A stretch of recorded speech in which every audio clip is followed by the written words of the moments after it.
Hello, everyone. Welcome to another episode of Punch Card Investing. We're on episode like 38 or something fantastic like that. And the market pullback is still a thing. We have not recovered since last week. Maybe some stocks have, but very few.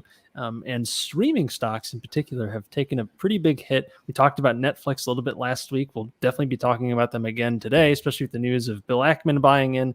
That's some pretty big news, not only in the streaming space, but in the stock world as well, since there's a lot of turmoil right now. So we'll be going through some of the big streaming players, Spotify, Netflix, to name a couple. So we'll definitely be doing having a detailed conversation about that. But before we do that, please be sure to smash that like button since it goes a long way towards helping the channel, and subscribe if you haven't already. We put out a new episode around this time every single week, so we wouldn't want you guys to miss out on that. And hit the bell icon so you get notifications whenever we put out a new episode, so you don't miss out. And if you can't stop by when it's live, oh well, there's only so much we can do to change the time since we're coordinating a lot of time zones here. So anyways, which shall we start with? There's a lot to get to because there's a number of big players in the streaming space now, but I guess we could just start off with Netflix. I know, Tom, you did a video on it today, so can I just pass it off to you and we can get going from there? Yeah, sure. I mean, Netflix has been one of the best performing stocks like in the entire market over the past 20 years. It's had an insane kind of run, and I to be honest, didn't even really notice that it was down almost 50% over these past few months. And saw a tweet from Bill Ackman a couple of days ago. I know you did a live stream, I think, with your initial thoughts on this, Jack, and Bill Ackman added it to his portfolio. It's one of only about 7 positions that he has. So pretty interesting move from Bill Ackman. He laid out sort of 6 key points around why he's buying into Netflix. And yeah, I'm a customer, really like the product, but here's his announcement. We can go over. You want to go over the points? Yeah. I mean, we can get into some of this. I mean, I think most of us are pretty familiar with Netflix's business model. The bit I'd really struggled with and still kind of struggle with Netflix is actually Bill Ackman's last point. He hasn't quite convinced me with that one about an improving free cash flow profile. Yeah, I'm with you on that one. Netflix is a weird one. Like they show a lot of net income on their income statement, but they have a lot of very negative free cash flow because they're constantly kind of reinvesting in new content. And as a result, like the level of debt Netflix has grown a lot over time as well. And I guess the big question that I'm trying to answer is, can they ever get to a scale where those cash flows start to go the other direction, or can they ever start to pull back on content spending? That's kind of the big part of it I'm struggling with. But I think it's about $1 billion or so position for Bill Ackman, slightly bigger than Domino's Pizza from memory. Yeah. I think with the cash flow versus earnings thing, we can take a look real quick on ticker. Here's their here's a free cash flow. So take their cash from operations minus capital expenditures. We were looking at this a bit last week. They've really had one cash flow positive year, and that was last year, where they made about $2 billion in free cash flow. This year, it looks like they're about break even. And the reason that happened is because of lockdowns, and they couldn't physically film a lot of the content they were trying to make. That's why they've suddenly made a whole bunch of money. They were forced to cut costs. They're lean Netflix. Yeah. but it really shows like this thing's going to print cash if they can ever get to. I mean, they're already huge, but if they can scale a lot more, or if they can drop off some content spend, or some of my comments, I was explaining the potential discrepancy for why their accounting profits look so good versus their free cash flow, which I would argue is really the number most people think of when they think of profit. Apparently they depreciate the expenses that they spend towards building these shows. So they slowly write down the expenses, or it's something weird like that, which just sounds kind of bizarre. It's not like it's a capital, you know what I'm saying? It's not something that's a physical thing you can resell. It's a sunk cost. It's like any other expense. So but the shows are depreciating assets. Yeah, right. It seems a little, I don't want to say nefarious, but definitely strange from what I would have expected. I don't know how true that is. I'm going off a comment. So I'm not sure if I'm blending together Spotify or Netflix here, but one of them or both of them amortize their intangible assets, so that new content spend they amortize over time. If you scroll down to the cash flow statement again, there is a line from their cash flow towards the top. It's the content spend. I think other operating activities is how it shows up on ticker, and you can see how much they've ramped up.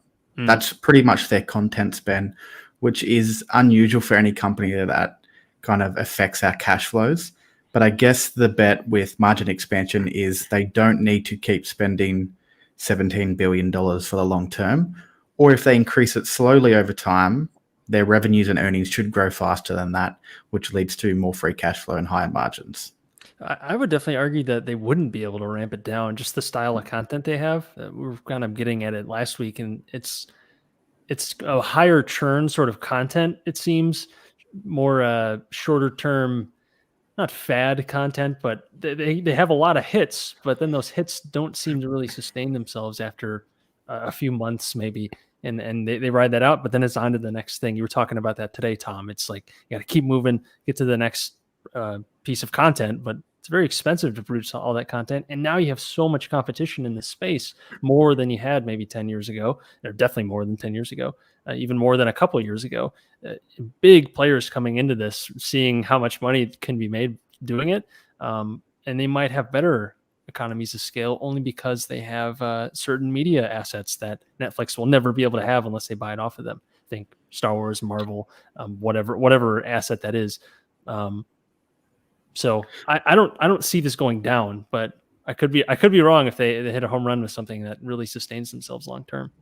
I agree. It won't go down, but it will grow at a slower rate than earnings, which would theoretically have to be true. Like they don't need to spend much more than they did in 2021 in 2030 because they're already producing a huge amount of content.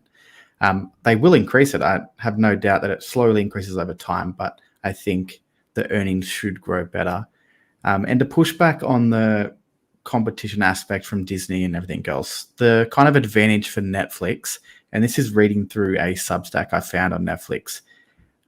Firstly, they're like Spotify and they're the only really specifically focused on that. All the competition do other businesses, Disney, Amazon, whatever else there is out there. They all do something else. That Netflix is the only one that solely focus on video streaming, I guess, or streaming on demand, whatever you want to define it as.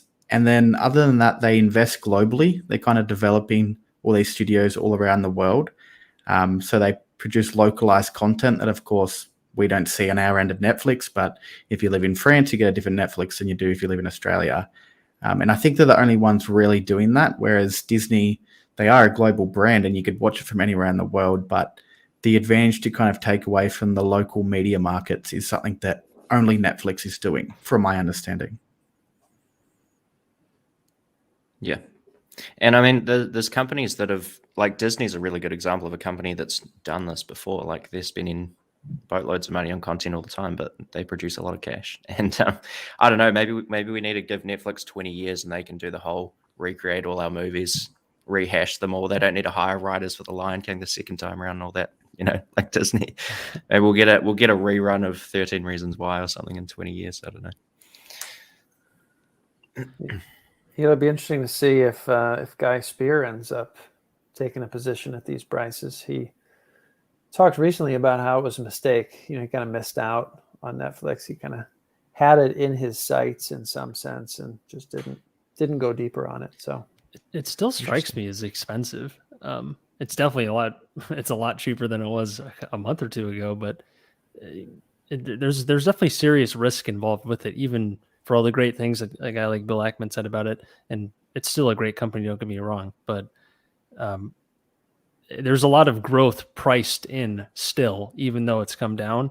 And if they don't hit on that growth, that's going to be painful.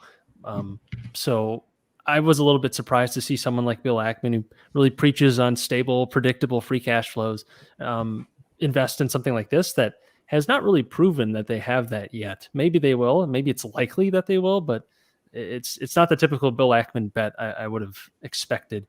Domino's Pizza totally made that made sense. it's a very predictable. You look at their cash flow, it's just like straight up to the right at a steady rate every year. It makes sense for something that he would be going for. I don't really see that with Netflix, and apparently he sees the pathway towards that. I wonder how soon though. Are we talking about in 2 years or 10? That's where I'm a little confused. I think the cash flows are kind of happening. We're getting that. The way that shareholders get the value from cash flows is that it's being reinvested back into original content. So although it doesn't turn up as technical free cash flow in accounting standards, it's being reinvested like it would be anywhere else in the cash flow statement. It just so happens with the business model, this is how it looks. So assuming that original content they're investing in does create more value for the business, which I guess Bill Ackman assumes it does, then we are getting those cash flows. But then I feel like you would have already seen that at a much bigger level than now, because they've been spending tons of money for years now on original content, but you haven't seen a massive flip outside of the fluke year of 2020 where they stopped spending on content. But how sustainable is it after a year or two without adding a bunch of new content, given their model? It's almost like a shotgun approach compared to maybe some of the others. They all try to produce a lot, but I think Netflix might be on the extreme end of just trying to produce a ton of different things and seeing what sticks. And that's worked decently well, but it's expensive. So I just don't see a way out of that sort of hamster wheel of just constantly trying to churn through content, because I don't know how much of Netflix's revenue comes from shows that they made 5 years ago. Probably not as much as the ones they made in the last 3 months or released in the last 3 months. It's a bit of a hunch since it's hard to really nail that down, but it seems like they have more of a disadvantage compared to something like a Disney that has a lot more what I would call legacy content that people will come for no matter what, that's been around for decades. Netflix just doesn't have that. Maybe they will, but I just don't see it yet. Yeah, I think the good thing about Netflix from a customer's perspective, because I have both Netflix and Disney Plus, and I'd be far more inclined to cancel a Disney Plus than a Netflix personally. Like I think all the old content is really great to like kind of get you in the door, and you get a bit of nostalgia and so on from watching all these old movies. But to actually sort of keep subscribed, I think Netflix is doing a better job there with the flow of new content. The other thing is I think there's room for all of these competitors to be successful and have multiple people subscribe to their services. Like if you're looking at the old model of, well, in Australia we call it pay TV. I guess it's cable or something, maybe in America is how you call it. But in Australia, people would pay up to $60 a month just to have a few extra TV channels, whereas you could have Netflix, Disney, Amazon, Hulu, whatever else there is, and still not be paying that amount. So I think there's still a transition that's going to happen over time where more people would just have multiple. I don't think it has to be a winner takes all. Well, I think this goes a little bit to the margin expansion, pricing power that Bill Ackman mentions. It's because so many of these companies are in growth mode right now. The pie is huge and they're all trying to get a slice. And there might be some overlap, like you're saying, Frank. And there will be overlap for sure. But some people will have 2 or 3 subscriptions. But at some point, once they reach kind of maturity, maybe Netflix is close to that, maybe not, where they have just kind of like a baseline level of people. You're not going to be able to grow that audience that much more. Then you start raising prices, but then everyone starts raising their prices, and then people maybe are stuck with making a decision. Okay, I can't afford 3 now because they're all raising their prices at the same time. Now that the market is saturated, or something like that. I don't know. That's a bit of a hunch.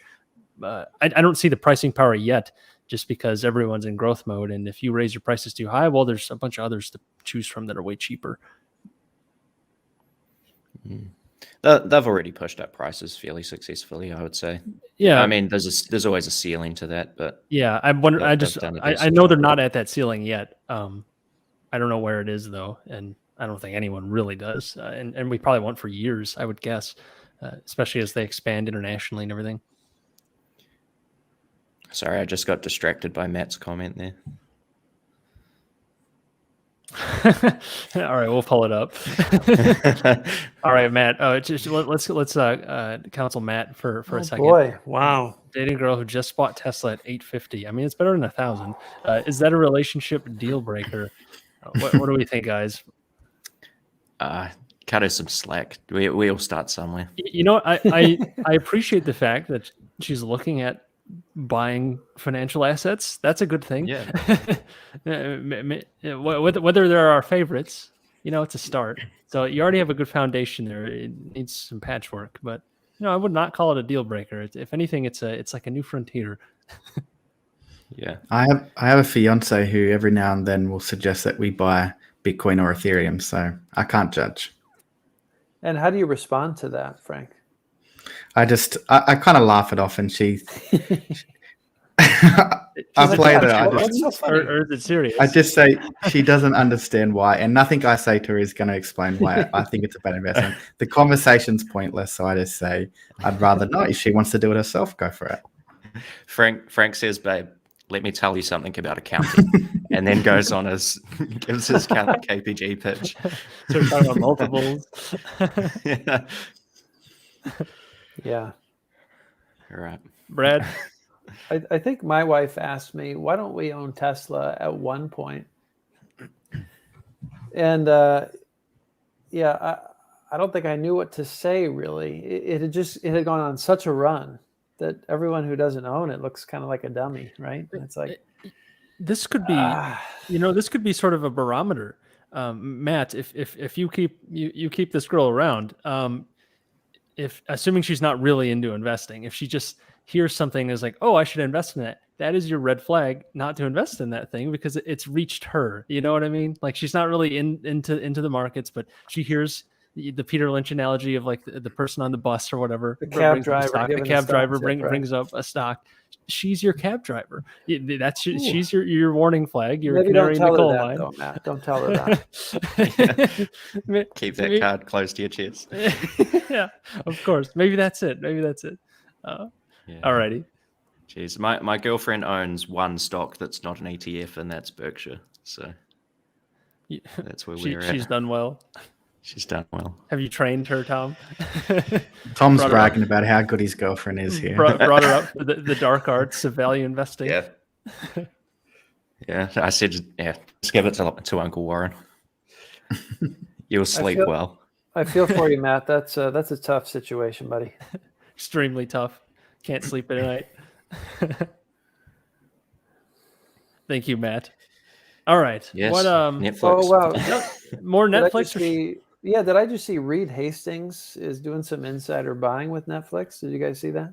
Is he? Yeah, I've actually just pulled up Open Insider. I'll share my screen here, Jack. Looks like just yesterday he bought 20 million, which is like a 1% change for him. Sure. So don't know how much you want to read into that, but there you go.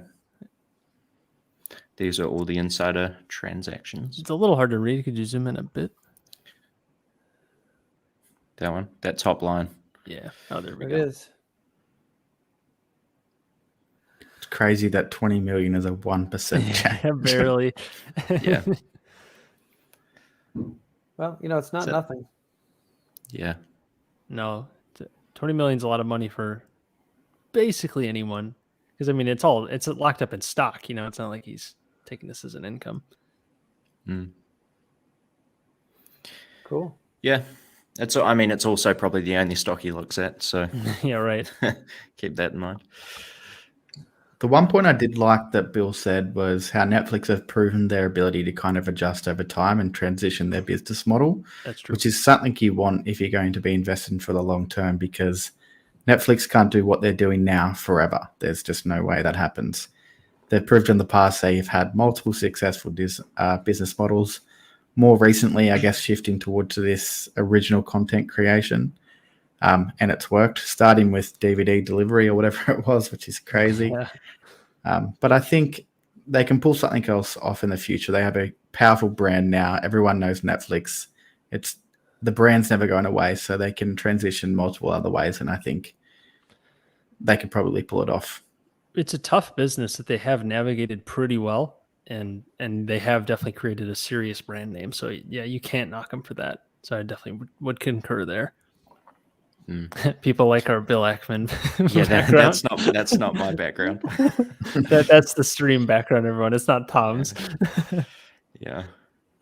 We like to sprinkle these things through the streams and see if anyone picks them up. Yeah, we had the Sears parking lot a while back with the Sears sign down for the SRG episode. That was a good one. Yeah. We might have to bring that one back pretty soon. Yeah. Yes, SRG's below 10. My goodness, we're back to like Monish prices from years ago. What's range. going on? If only everything else wasn't down too, I might be more interested. Right. Should we get into another one? So that was Netflix. Do you mean to jump on the Spotify since it's pretty much the same type of business model? I think they're actually close, not competitors with Netflix, but very similar business models that probably most people don't view it as that way, but kind of how I'm looking at it. So Spotify's down. You can pull up the chart if you want, Jack. Yeah, it's about 50% from their all-time high, but it's more of a slow burn over a year rather than a quick drop like Netflix has seen. Slow burn. I think that was partly from missed guidance on user growth from Spotify's management team. Was the start of it. That would have been early last year. Then they were flat for a while, and as everything else is sold off, they've gradually sold off as well. But everyone knows what Spotify is at this point. They're by far the market leader in music streaming. They compete with Google, Apple, and Amazon, which is definitely concerning with the amount of capital. But again, like Netflix, are the only one solely focused on audio. And they're now the market leader in podcasts as well. They took over Apple late last year, which honestly, I only found out when I started looking into them, and that was a big surprise for me. I thought Apple Podcast was by far the biggest platform, but interesting to know that Spotify is now number one there as well. Do you know what how is that measured, Frank? Is that like number of downloads or? It probably goes on downloads, but I'm not sure, to be honest. Okay. Do you know if it came like with the Joe Rogan acquisition, if you will, or was it more of a steady rise? I'm sure that contributed to it over time, for sure. That's like they're following the Netflix business model where they're trying to reinvest into original content, and most of that original content has to be podcasts rather than music. Otherwise, they're essentially creating their own label, which would be problematic because they're so dependent on labels, and labels don't want to compete with Spotify. So sure, I don't think they go down that route. It's a possibility, but I think that would be a big risk for Spotify. They're also pretty cheap. I guess if you're looking at a forward gross profit basis, it's about 11 times gross profit. And if you adjust for some gross profit expansion, maybe around 9 or 10 times gross profit. But I would expect gross margins to continue to expand as they start to monetize better with their podcasting, because the gross margins are pretty much stuck when it comes to music streaming. As to improve that, they have to negotiate with the labels, which they successfully did that just before listing. I think they went from being about a 16% margin business, or maybe even lower, up to in the mid-20s. But they can't really change that music side of the gross margins without label approval, so they are very dependent on them. But they could bump their subscription price though, right? Yeah, but margin-wise, they still have to contribute. If they bump their prices, they pay more to the labels. Yeah, right. It's like a commission-based. Yeah. Okay. So yeah, the only way to do it would be to negotiate, or other ways of monetizing their service from things like podcasting, which I think is the better route. And they're trying a few different things. One of the more interesting ones is a YouTube type. This isn't happening yet as far as I know, but it's something they've talked about, is more of a YouTube style ad platform for podcasts. So rather than podcasters reaching out to, companies, advertisers reaching out to the podcasters and having that kind of, I guess it's a lot of friction. Moving that away and just putting the ad before the podcast like they do on YouTube, maybe popping up mid-podcast, and it just has that algorithm kind of calculate what ads are suited to what people. And it becomes easier for advertisers for sure, and potentially long-term, assuming more advertisers like that model, it could become more profitable for the podcaster as well. Well, isn't that what Pandora essentially does and has done for a while with how they advertise? I get they don't do podcasts, but they have separate ads like interrupting your streaming essentially, but that's specifically for music. I don't know if that's hurt them. Probably not, because they're free. They don't have the subscription model. Though you can do it too. I don't know how does Pandora do as a business? Does anyone know? It's definitely fallen way behind something like a Spotify, obviously, but I know they were kind of like an initial leader in music streaming for quite some time. This is the tricky thing. Like we sort of need to rotate through all the different podcast apps and see what the experience is like, but that would just be a nightmare. Oh yeah. It seems pretty safe to say that Spotify is like definitely at least towards the top, if not the top, just for like experience. Because it's like, how much better could you really get just to play audio? There's only so much you can do. Well, two of us here have a podcast, right? What's the experience like integrating with these different platforms? For me, setting up on Spotify was by far the easiest. We both use a hosting service called Buzzsprout. Is that the name? Buzzsprout, yeah. Yeah. Okay. And through that, you do have to wait for approval from all of the different podcasting platforms. For me, at least, Spotify was instant, which was great. And I also have most of my plays and downloads coming from Spotify, which surprised me as well. And Apple and Google took a bit longer to approve the podcast, which doesn't matter too much, I guess, but also slightly less downloads coming from them as well. Similar for you, Tom? Yeah, I was actually just looking up my downloads, and I don't know why, but Apple Podcasts is actually ahead of Spotify for all-time downloads. For the last 5 episodes at least. So I don't know. That might just be an anomaly. By a significant margin? Apple Podcast is 33% of downloads, and Spotify is 24%. We got some more data. 52% of the After Dinner Investors podcast plays come from Apple, and only 11% from Spotify. Ooh. Yeah, because in third place I've got another one that says unknown Apple apps, which adds an additional 16%. So that's probably getting pretty close to those same numbers. That's interesting. And with the amount of revenue that Apple adds every single quarter, it's only going to get bigger, right? Well, I guess part of it with your primary social platforms, do you put a link like Frank? Do you use a link to the Spotify one, or? I actually do. Yeah, if I share on Twitter, I share Spotify links, so that probably is a big contributor. Yeah, and I'm also a lot smaller than Tom's podcast, and probably After Dinner Investor as well. So maybe that matters too. Yeah, I share like a Buzzsprout link, which takes you to a site where you can pick where you want to play it. So gotcha. Maybe that's and I kind of imagine that the audience will be very similar for at least a long time. So you guys will have a very the similar audience base. So we need a diversified sample here. We need like non-investing podcasts too. See what we can get. Yeah.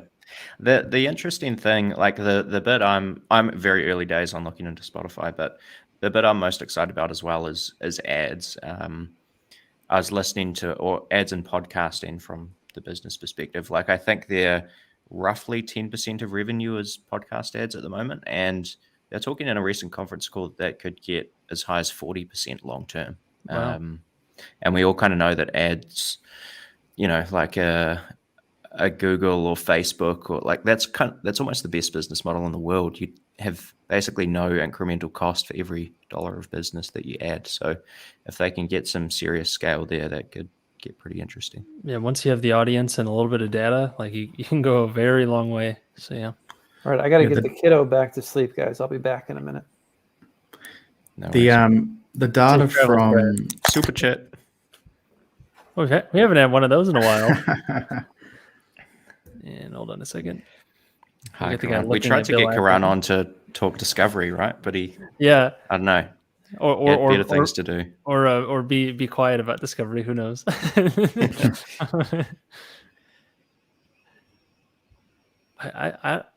Does anyone want to talk Discovery? I haven't done much research into it at all. I know very little about it. Let's send Jason a link and get him in here because he knows about it. Jason, if you're down, text me. And I'll get you in. A few more things on Spotify if you want to touch on a bit more, just future-wise of what they can really do. Of course, the original content spend, I think, is going to be the best way to improve margins. That data from podcasts also improves their advertising because, touching on what Tom was saying, when it was just a music streaming platform, that's not appealing for advertisers because you can't really find a target market. What type of music you listen to doesn't really help you market towards them, whereas podcasting does because it's interest-driven. Sure. And that translates between people that listen to music and podcasts on the platform, which helps. That's a good point. They're also bringing in audiobooks. I don't know if they already have, but I know that's part of their future plans. And then as well as a lot of live streaming kind of happening, whether it's a live podcast, which I guess is like a, what's the Twitter version called of that? I'm blanking on the name. Spaces. Yeah, the Spaces. So I guess the competitors to Spaces. There's also things like the meditation type apps. So a competitor to Calm, which being an audio platform, having that all in one place, I think works. Live concerts is another thing. Possible video being added in, which they've never talked about on Spotify's end. The management haven't talked about video kind of being a focus, but Joe Rogan has made it clear multiple times that Spotify has told him that video will be a big part of their future plans. So whether or not that plays out, I'm not sure because they do often bring up the audio as their only focus. But that's another thing. There's live concerts, possibly selling tickets, competing with something like I don't even know the biggest ticket selling platform actually. Live Nation or something, I think do something like that. But yeah, one of those. Yeah. So there's lots of different avenues where an optionality they can take moving forward, and already being the biggest audio platform in every area now, I think gives us a great advantage to keep on doing that over time, which improves their margins and gives us some operating leverage as well. Yeah, and if they can build like a real YouTube-like model, that gives creators a lot of incentive to maybe even prioritize, just being on Spotify potentially. And that's a good tailwind. Like I know Apple have kind of been experimenting with offering some sort of like paid or episodes that you can put behind a paywall and stuff on Apple's side of things, but it doesn't seem like it is as clean of an experience as Spotify working on.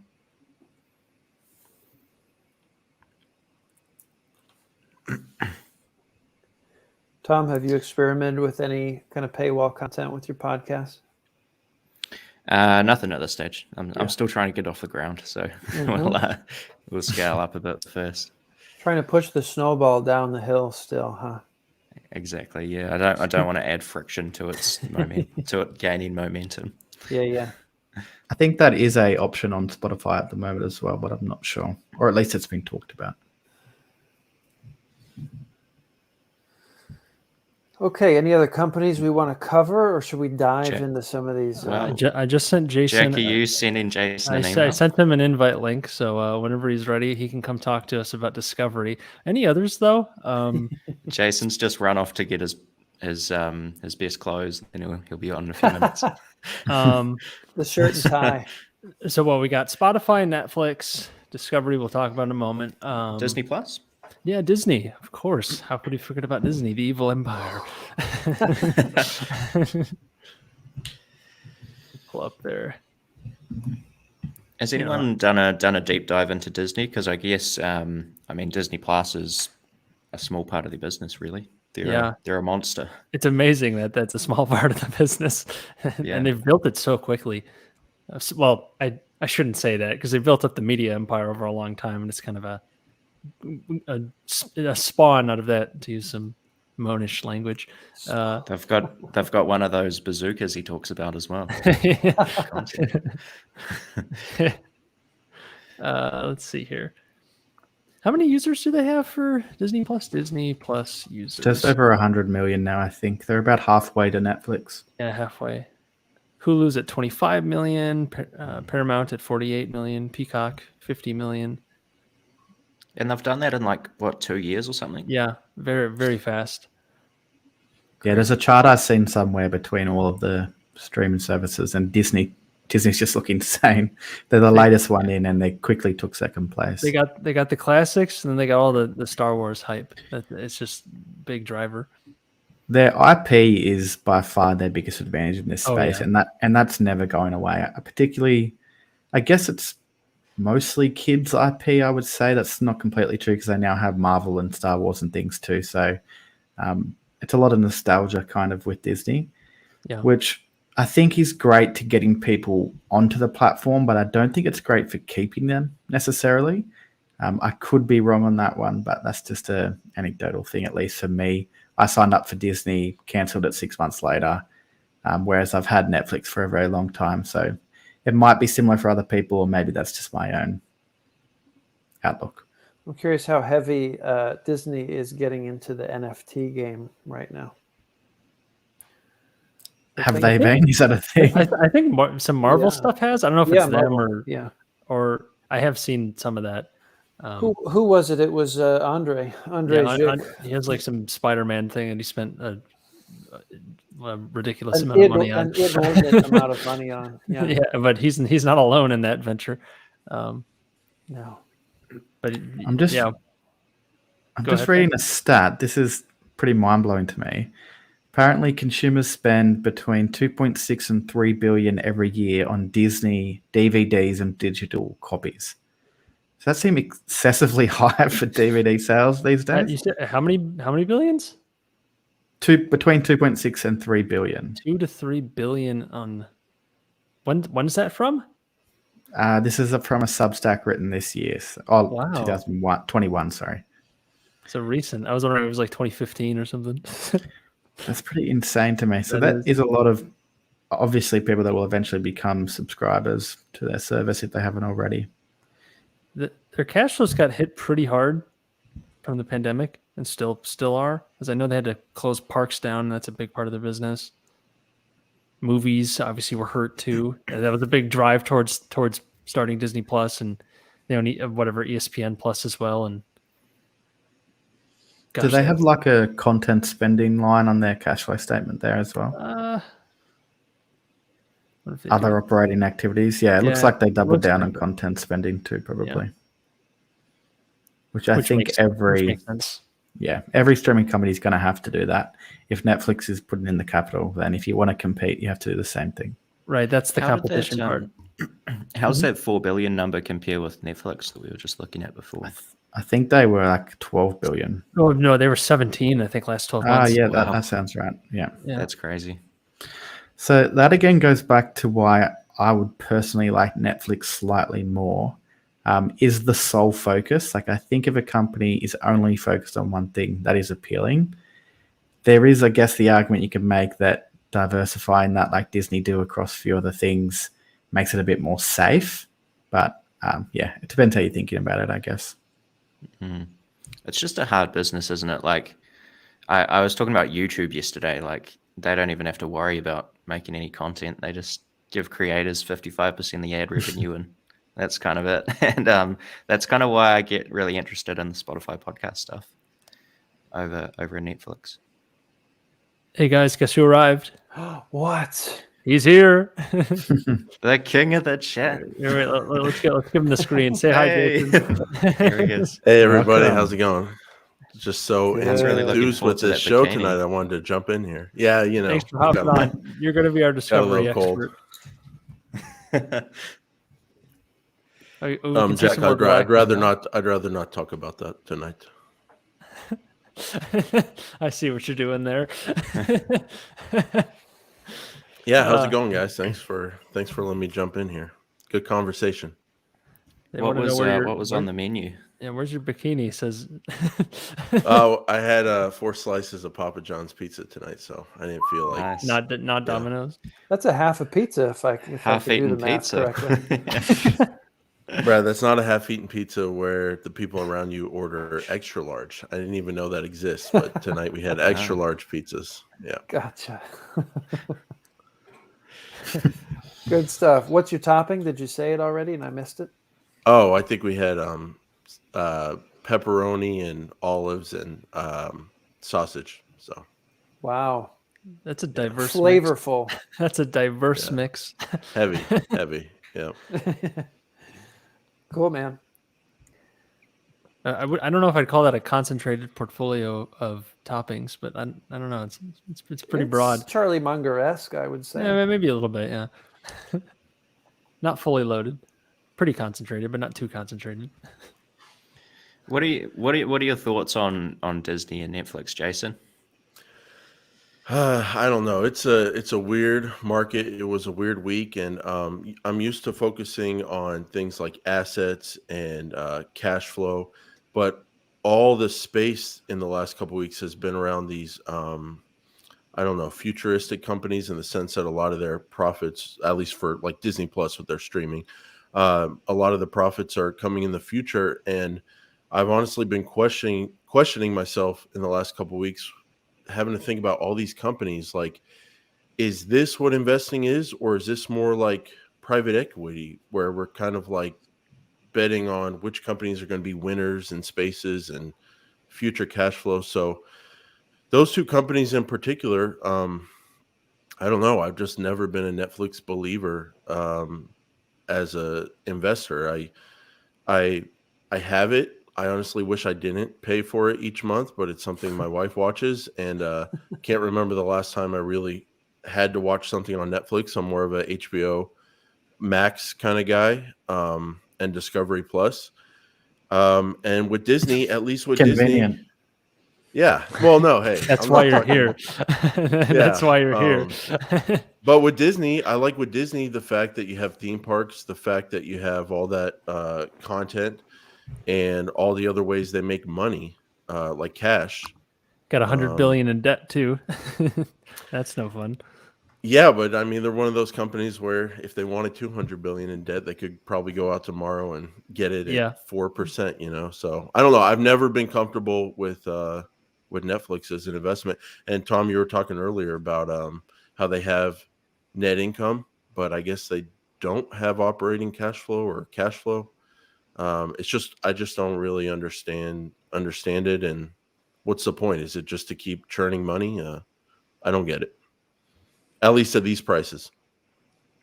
Yeah. The debt's Discovery, on the expected to other be hand, paid off pretty quick, I think. With the merger, I think the deleveraging, they're going to half that debt by 2023, I think they said. is that Disney? Yeah. No, sorry, not Disney. I'm Discovery. Yeah. I was like, wait a second. What? Merging who? With Disney? Yeah. Sorry, I'll be Discovery. back 2 seconds. Why don't we get into Discovery? All right. See you in a second, Frank. 2 seconds. We're counting. Oh, I missed the private chat. I was looking at the people's comments where you guys should be looking. Sorry. Ooh. Jason, I recall you first buying Discovery. I think you did a podcast episode on it maybe 12 months ago, and you sort of just bought it as something with a fat free cash flow yield, like 20% ballpark is kind of what I'm remembering. But like 20, 22, 23%. I put $1 in, and the next year, I was getting like 23 cents on that dollar in actual free cash flow into the company. When I think about Discovery, that's what they have going on. They're not really growing a ton. They're growing a little bit, but not a ton, because a lot of their money basically comes from the cable industry. They get paid by advertisers, and then they get paid by cable companies to run their networks, which I always thought was a cool deal, like getting paid twice for the same business. But when you look at this business alone, like it's just a John Malone special. Like they've got, I think there's a decent amount of debt there. It's booked all the way out over the decades. It's very manageable, from my opinion, and they have very nice cash flow, even though they're not growing a ton.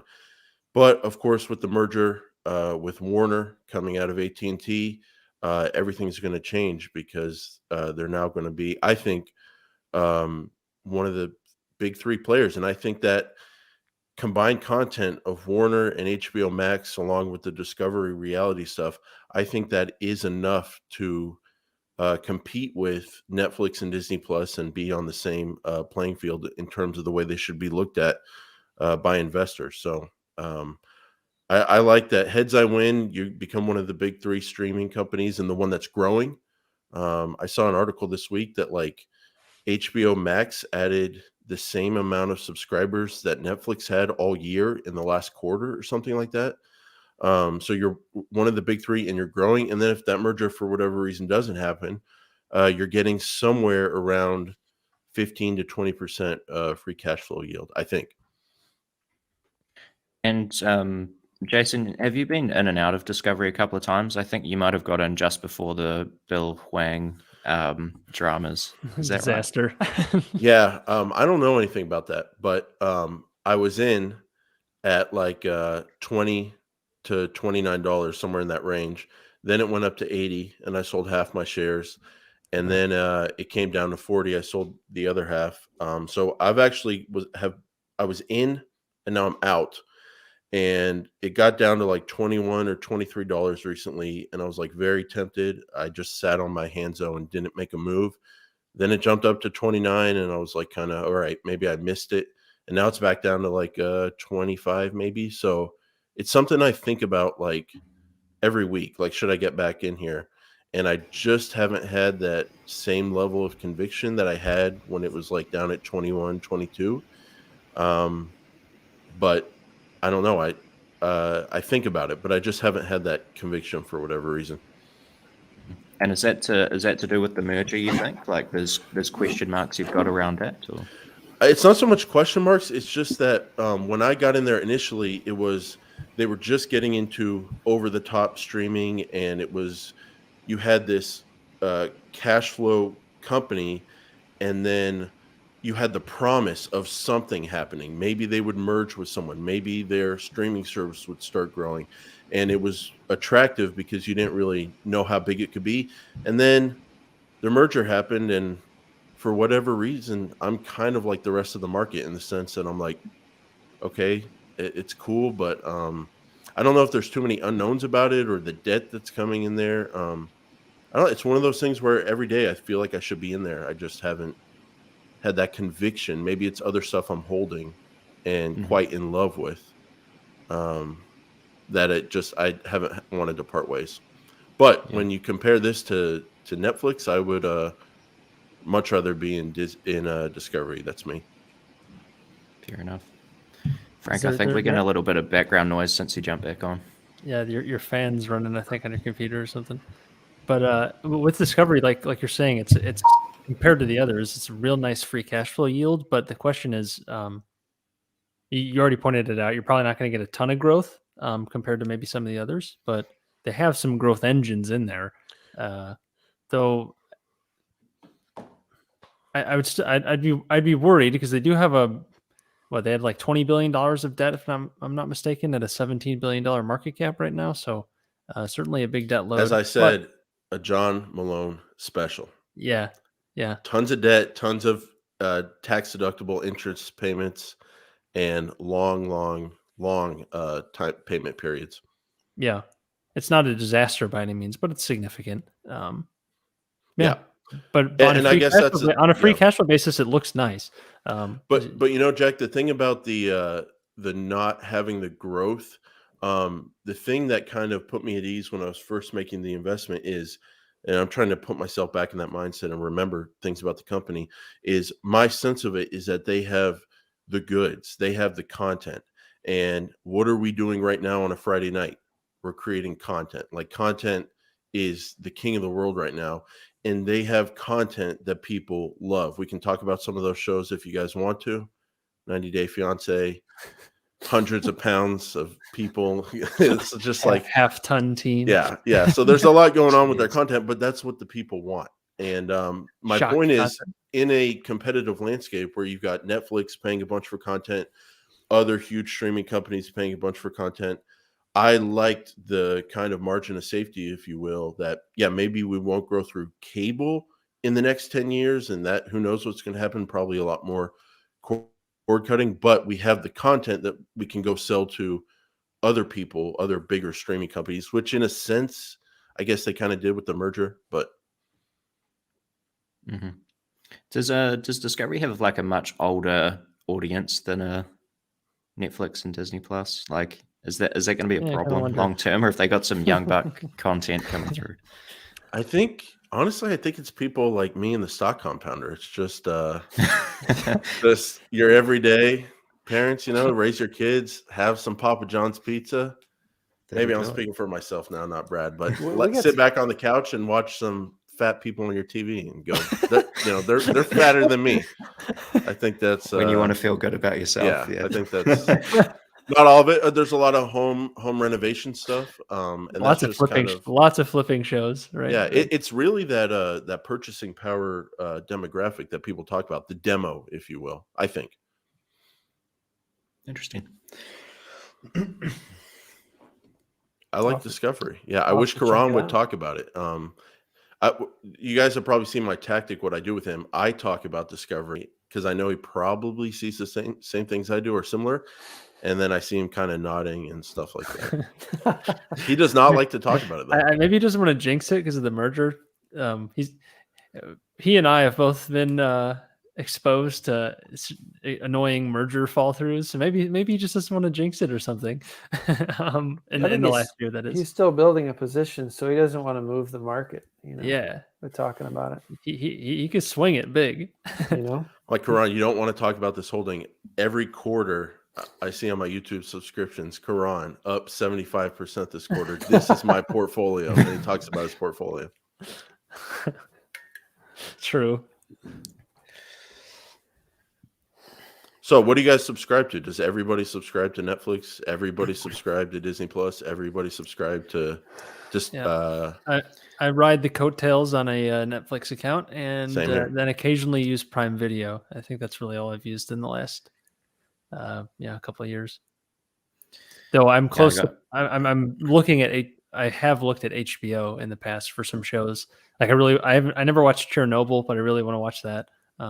HBO's got some good stuff. And they have some stuff. Yeah. And I was like a big Band of Brothers fan as a when I was growing up.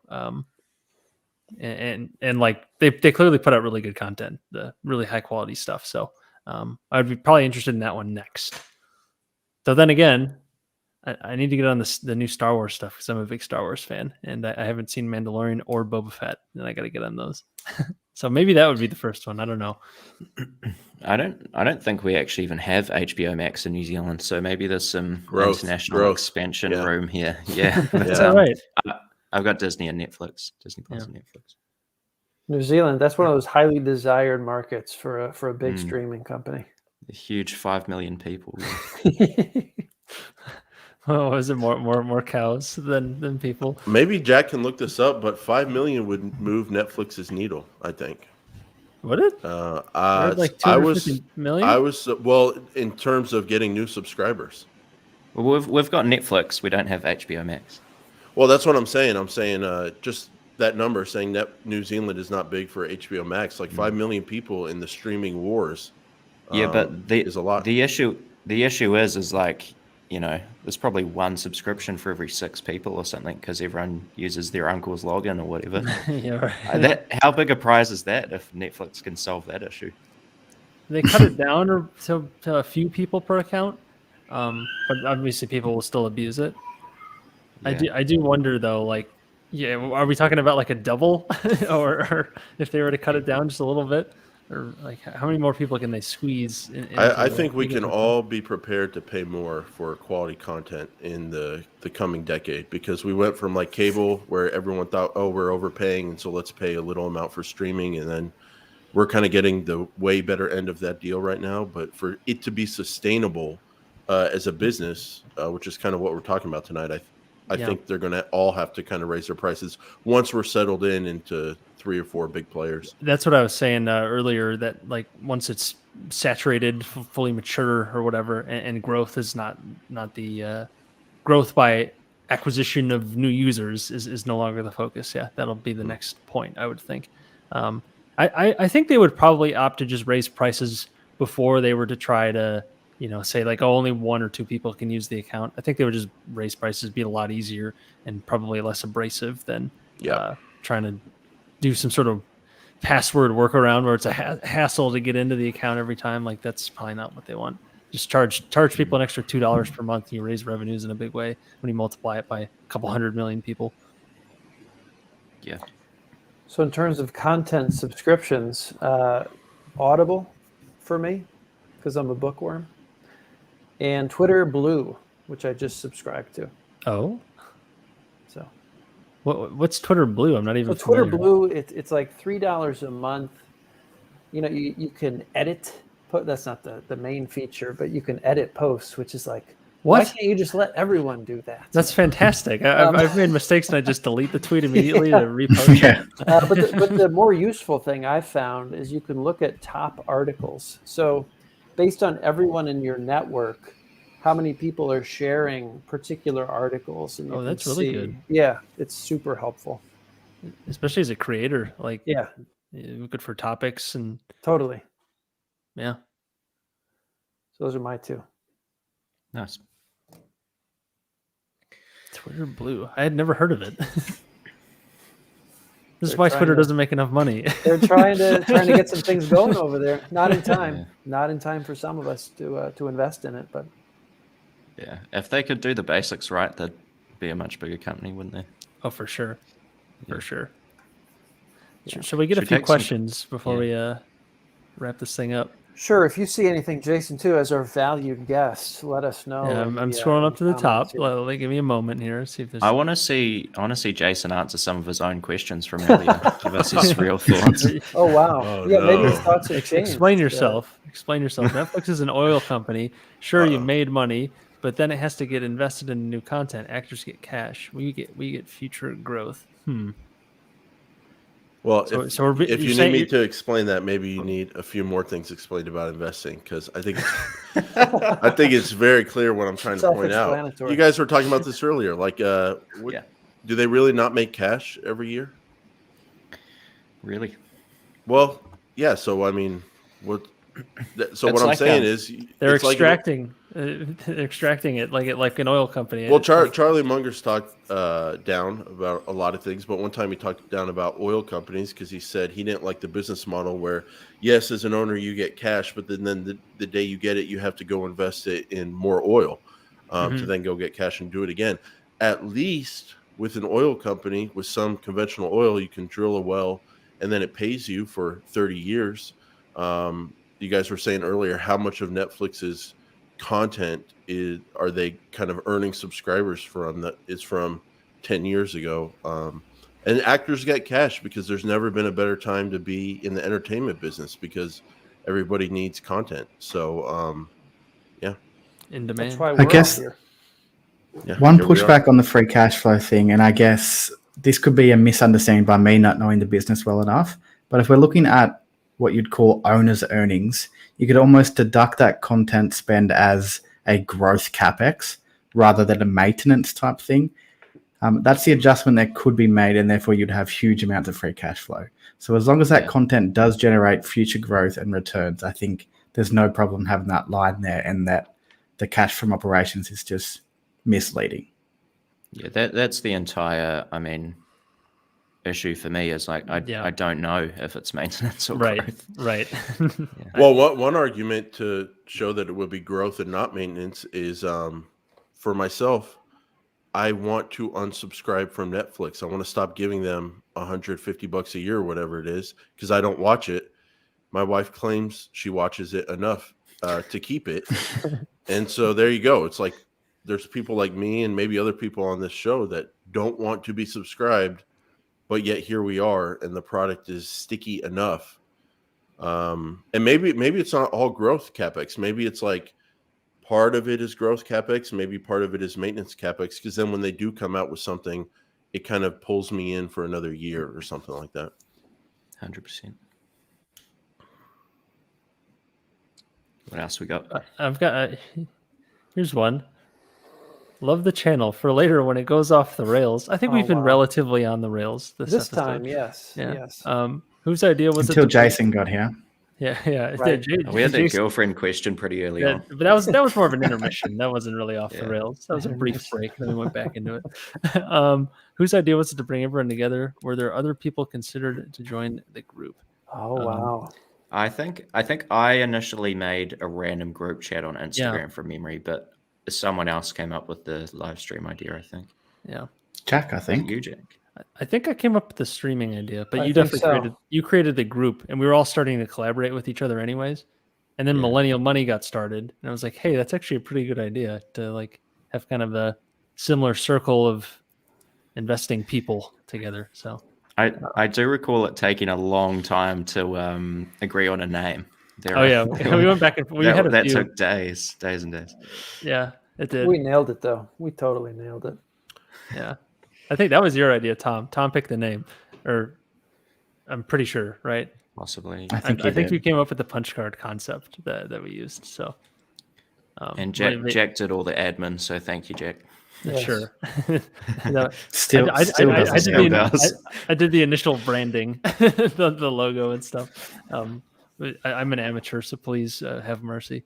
But so we didn't really like pick a group. It just the group was already kind of made, and then of course we've had a number of people contribute. CJ, Jason here, of course, who've helped us along the way. We thought about having Jason join, but we didn't want to talk about dinner for too long. Yeah.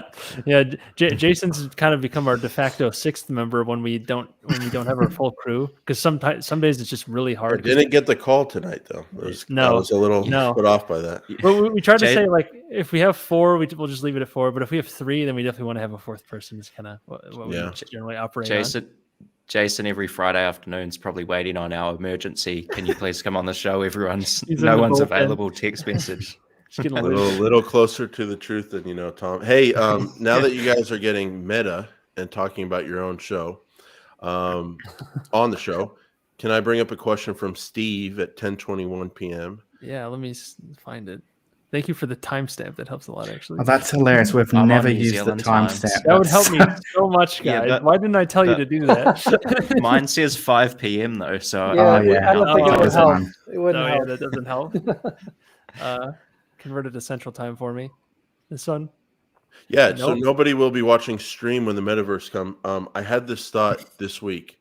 I've been obsessed with like local commercial real estate lately and how horrible of a business it is these days. Elaborate. I don't want to. I just had some bad experiences. What happened to that real estate podcast a couple of weeks ago, Jason? You're all excited. That's residential real estate, and I'm very bullish on the future there, because you know why? Tom? What kind of commercial stuff are we talking about? People have to live there. I'm talking anything but the highest end. Well, let me put it this way. The thought I had is that unless you have a business where people have to go in person, and I mean have to, I mean absolutely have to, like the dentist, like you have to, unless you have that kind of business, your real estate is going to become worth much, much less, not only because of all the work from home stuff, which is already happening, but because of the metaverse. And like if all this stuff really, I'm dead serious here. If all this stuff, people are still buying DVDs. We just had this conversation. $3 billion of DVDs. Maybe that's what they do in New Zealand, but here in the rest of the world, we're moving to the future. And I'm dead serious. If I'm payments gonna guess and it. Commerce, Did it look something like this? I had this sent to me by some broker. Is that snow on the ground, Jack? Yeah, this is in Springfield, the middle of the state of Illinois. And Jack, like I've told you before, they all ask for the same price, and they all just sit there empty. Yes, this one I believe is, you could see on the sign, it's 3 or 4 slots are filled, and they're all financial, I believe. So because you don't have to be there in person. And think about it, like if the internet came around and created a bunch of other options for people, I am kind of buying into the metaverse thing, where the metaverse is almost, as I understand it, it's going to become so much more of a 3-dimensional internet world all around you, like a workspace for this setting, just everything. And like because of that, the amount of real estate out there just exponentially grew, and there's no limit on how much it can grow. So I'm talking about like selling cars. You don't need a car dealership anymore.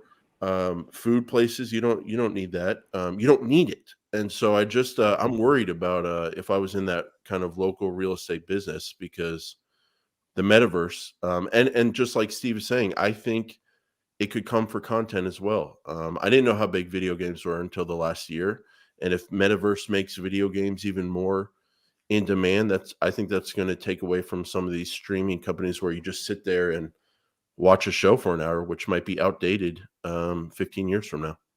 Was that why Seritage is below 10 now, Jason? I don't know, Yeah. Brad. I don't check the price of my stocks ever. So thanks for informing me of that today. I guess that's what the price is. I'm sorry to be the bearer of bad news, Jason. No, I'm kidding. Yeah. I think that's why. I don't know if that's warranted. Oh, that's the question I had for you guys. If you want to talk about Seritage real quick, is Seritage priced for bankruptcy right now? Is the market pricing it so low that they think there's a very high chance of bankruptcy? Because the market cap I see there seems absurd right now. It's like in the low mid hundreds of millions. It might be an overreaction, maybe an overreaction to interest rate concerns, which is going to hurt real estate, especially the Fed's talking about stopping buying all the commercial mortgage-backed securities that they've been buying.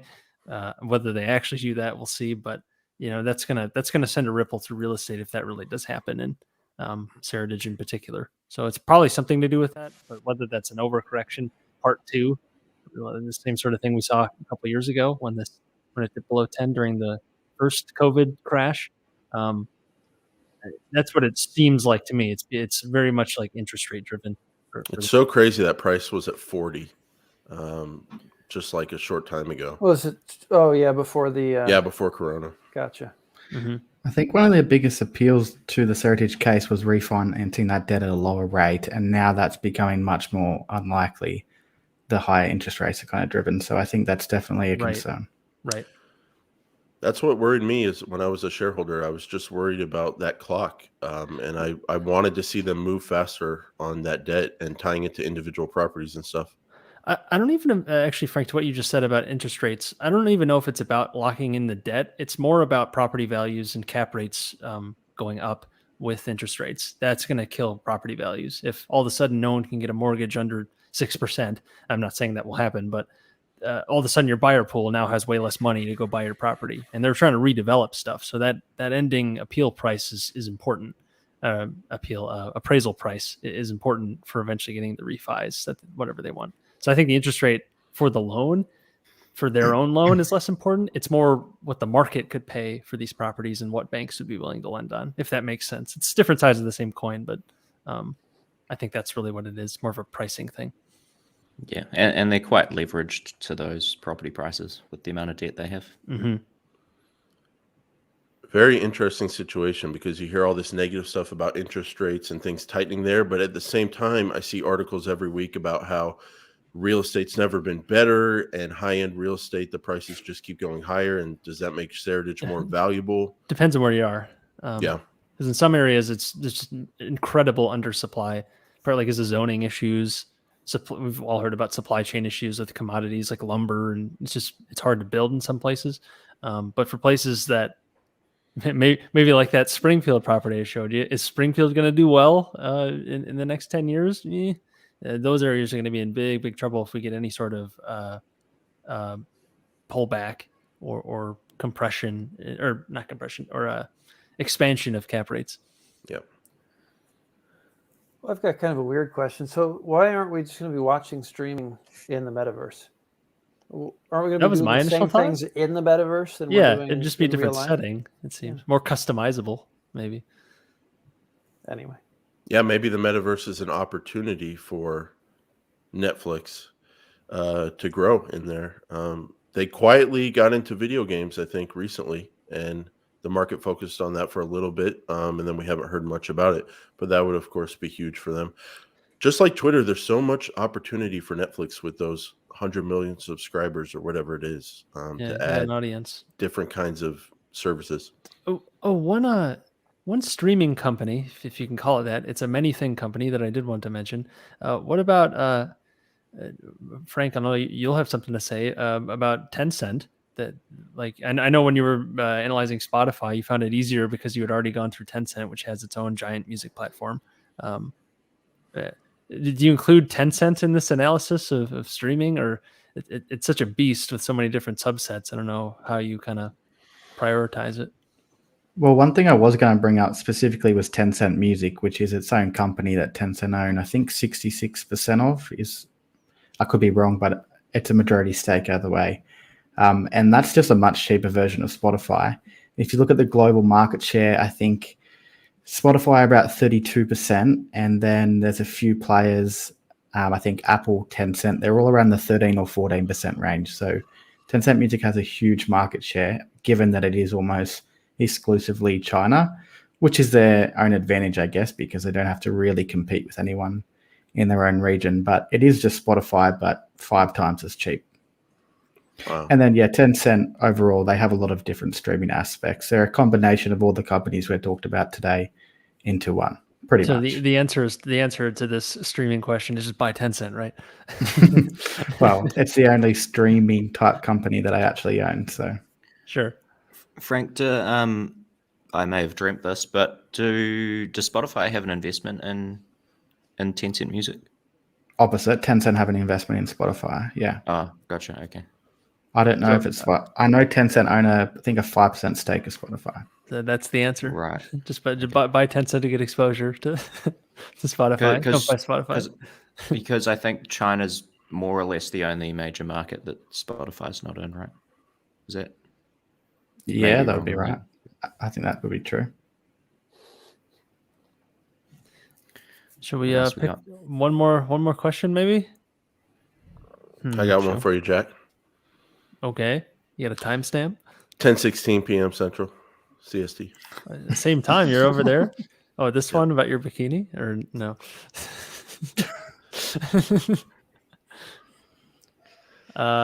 From Manu? Sorry, I should tell you what the question is. Yeah, from Manu about Q-Rate retail. I don't know, Tom. Did you have a position in this? I think you might have been like a 20% position. Am I misremembering that? 120. No, I haven't bought it. Leverage. It's okay. I thought you were like a big backer of it. I'm sorry. No, I haven't bought it. It's interesting though. Now it's probably down 50% or something. Well, can I tell you something interesting? I relearned a great lesson today, and I'm just joking with you about you buying it.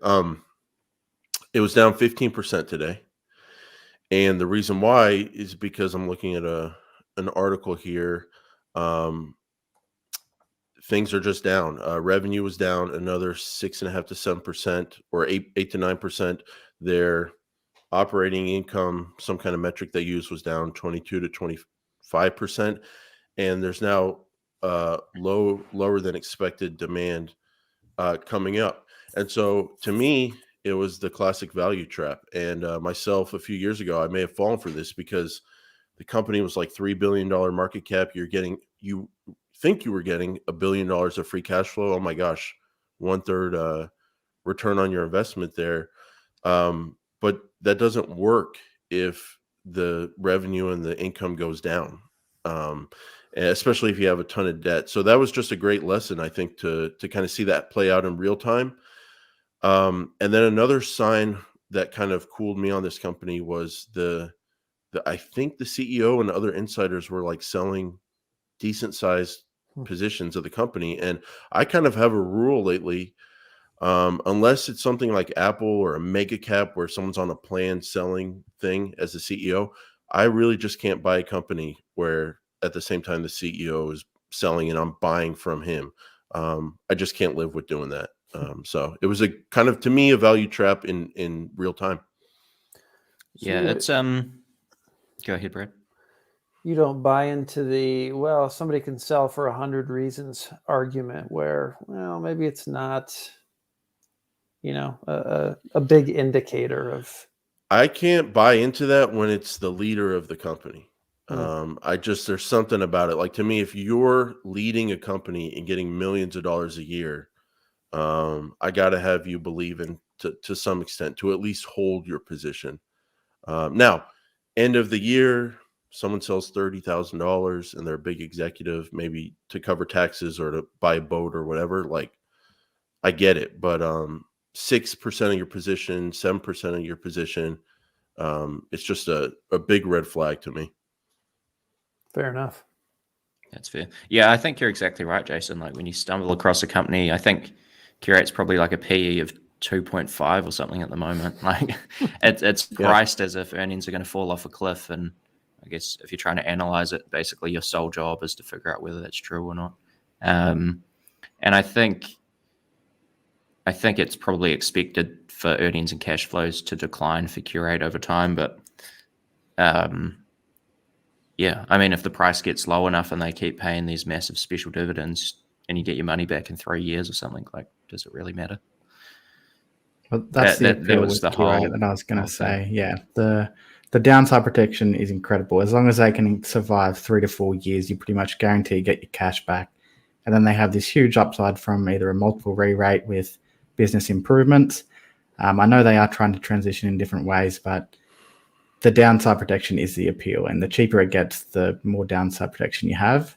As long as you assume they can survive for that 3 or 4 years to get your cash back, which I think is pretty hard to deny it.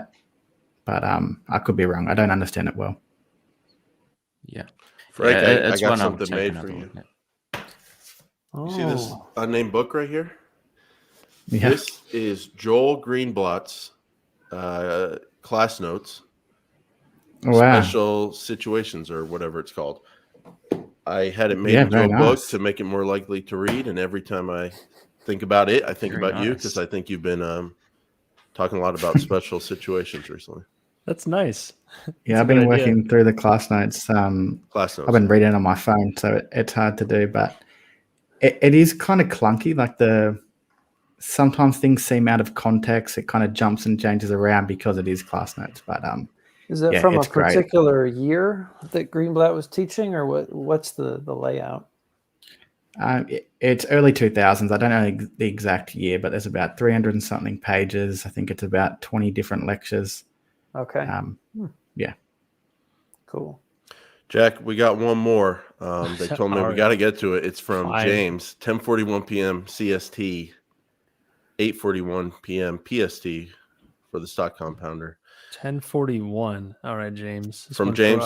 Wix. Just curious if anyone else has looked into Wix. Rob Vinall from RV Capital. And then Jesse, a few minutes later, said Wix looks way overpriced. I've been thinking a lot about Rob Vinall this week because some of the companies that I associate with him, like Salesforce and I guess Wix, if he still owns that, are kind of caught up in this interest rate kind of situation. But with Wix, do you guys know anything about them, or have you ever looked into it? Not into their stock, but I know vaguely what they do. Have you ever been tempted to use them? I've only briefly looked at them once. I think I did a demo with them once, and it seems like a nice platform. A few times. It's a really easy website developer. Yeah, compared to whatever you want to call it.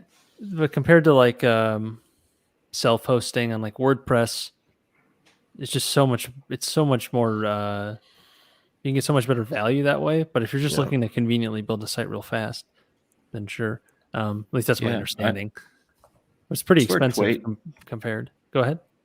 I saw a tweet a few days ago around a few of these different services, and Wix, I'm forgetting the numbers, but they seem to be gaining market share pretty consistently over the past few years. Well, it seems like they spend a ton on marketing, if I'm not just based on what I see. I see there's a later comment from James around Rob Vinall's calculation of intrinsic value for Wix being around 200 a share. And it's in the low 100s at the moment. And down 50% over the last year. What's going on here? Top line definitely growing fast. So they make a gross profit, but they don't make operating income. All goes back into R&D and marketing. Can you go to the cash flows, Jack? Do they make operating cash flow? Okay, so they make operating cash flow. And so then they have free cash flow, apparently. Yeah. $50 million.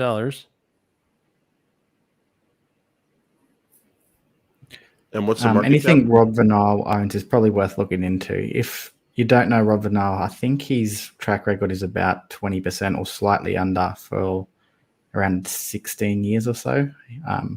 a great investor to follow for anyone interested in cloning, I guess, or idea sourcing. I do wonder what this market is. They're at $6 billion now with not nearly as much in free cash flow. So how much growth can you reasonably expect from a company like Wix? I don't know. A lot. Yeah. But I would want to know how much. Like, what does this Just market look like? Just buy it. Yeah, just buy it. Just go in. Just buy it. And just say the growth is coming. Oh, look at that. You see ADI on there on the right side of the screen? It was meant to be. What's that? About 5 lines down. Oh, there you are. Yeah. I'm going to turn that just buy it into a soundbite, and when I get to the end of my investment checklist, I'm going to play it. Can we kind of like a Jim Cramer box? Buy. It's Jason. Just buy it. Just buy it. Just buy it. Yeah. If there's any, I'm assuming there's some Kiwis in the audience here. Rob Vinal actually owns Ryman Healthcare, which a lot of New Zealanders will probably be familiar with that. It's like a retirement village stock in New Zealand. Mm-hmm. It's done really well. I believe, unless something has changed, I believe he owns Prosus and Alibaba as well. That's true. Hey, stock compounder, you gave me a price quote. I'm going to give you a price quote, okay? In case you didn't know. No, I don't want. No. la. I'll say this: we're still in 3 digits, so still in the 3 digits. Yeah. That's all I care about. Hanging on by a thread. Yeah. All right, that's a good place to wrap up before things get too violent. Oh, come on. But Jason, thanks for coming on very short notice. Thanks for having me. Halfway through the stream. I always appreciate your enthusiasm. And thanks for taking up Discovery for us with Karan's absence. Though who knows, even with his presence, would he have said anything about Discovery? Who knows? We don't need to worry about that because Jason had us covered. So appreciate that. But otherwise, if you guys like this video, please like it, since that would always go towards helping the channel, and subscribe if you haven't already, because we need that too. We need to make sure you guys come back to see us every week, because that helps us out. Hopefully you get some value out of it too. That's the goal here. We're just trying to provide some value, or maybe entertainment, whatever this weird thing is. And to that, check out the Discord as well. That's always linked in the description. But I think that's a good spot to wrap it up. So until next time, everyone. Missed it again.